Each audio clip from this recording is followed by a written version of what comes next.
নমস্কার, রুবিস কিচেনে সবাইকে স্বাগত জানাই। আজকে আমি বানাবো পেঁয়াজ কলি ভাজা ফুলকপি আলু দিয়ে। এর জন্য আমি ফুলকপি, আলু, পেঁয়াজ কলি, কাঁচা লঙ্কা কেটে নিয়েছি। তারপর চুলায় কড়াই বসিয়ে কড়াই গরম করে তাতে 2 চামচ তেল দিলাম। তেলটা গরম হয়ে গেলে তেলটা নাড়িয়ে দিয়ে ফুলকপিগুলো আগে ভেজে নেব। হলুদ গুঁড়ো দিয়ে দেবো সামান্য, তারপর ফুলকপিগুলো দিয়ে দিলাম।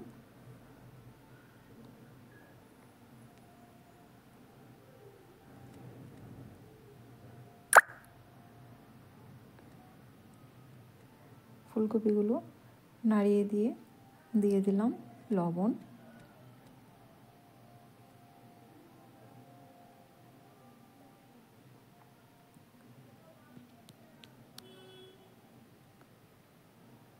আবারও নাড়িয়ে চাড়িয়ে দিয়ে ঢাকা দিয়ে দেবো 4-5 মিনিটের জন্য।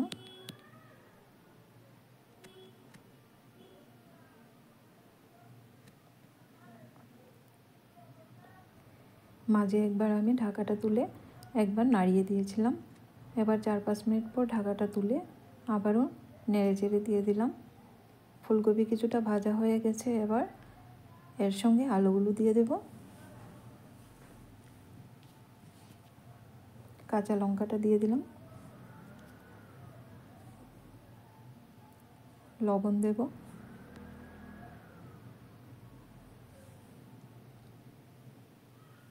হলুদ গুঁড়ো। এবার সমস্ত কিছু ভালো করে নাড়িয়ে চাড়িয়ে মিশিয়ে নিয়ে ঢাকা দিয়ে দেব 3 থেকে 4 মিনিটের জন্য। আলু ফুলকপি যেন ভালো করে সেদ্ধ হয়ে যায়। ঢাকা দিয়ে দিলাম। এবার ঢাকাটা তুলে আবারও সব কিছু ভালো করে নেড়ে চেড়ে নামিয়ে নেব।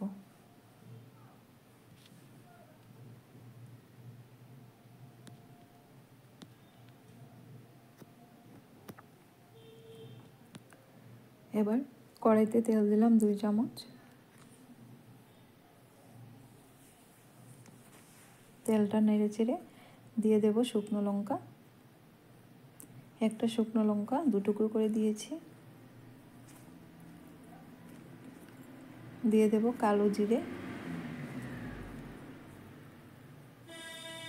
সর্দি কাশিতে কালো জিরে খুবই উপকারী। একটা পেঁয়াজ কুচি, পেঁয়াজগুলো ভালো করে বাদামি করে ভেজে নেব। পেঁয়াজ ভাজা হয়ে গেছে। এবার দিয়ে দিলাম পেঁয়াজ কলিগুলো।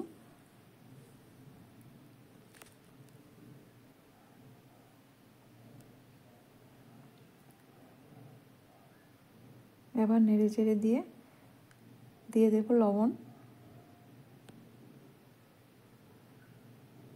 দিলাম হলুদ গুঁড়ো। এবার ঢেকে দিয়ে দেব 3-4 মিনিটের জন্য।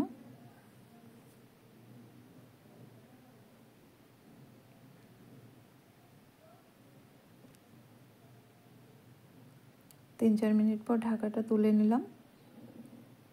এবার নেড়ে চেড়ে নিয়ে দিয়ে দেব ভেজে রাখা আলু আর ফুলকপি। আমার এই রেসিপিটা যদি আপনাদের ভালো লাগে তাহলে অবশ্যই লাইক, কমেন্ট, শেয়ার করবেন আর সাবস্ক্রাইব করে আমার পাশে থাকার অনুরোধ রইল। যারা ফেসবুক পেজ থেকে দেখছেন আমার পেজটাকে ফলো করার অনুরোধ রইল।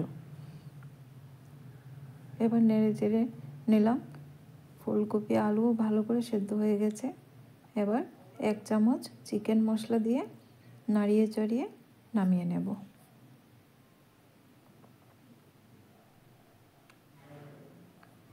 তৈরি হয়ে গেল পেঁয়াজ কলি ভাজা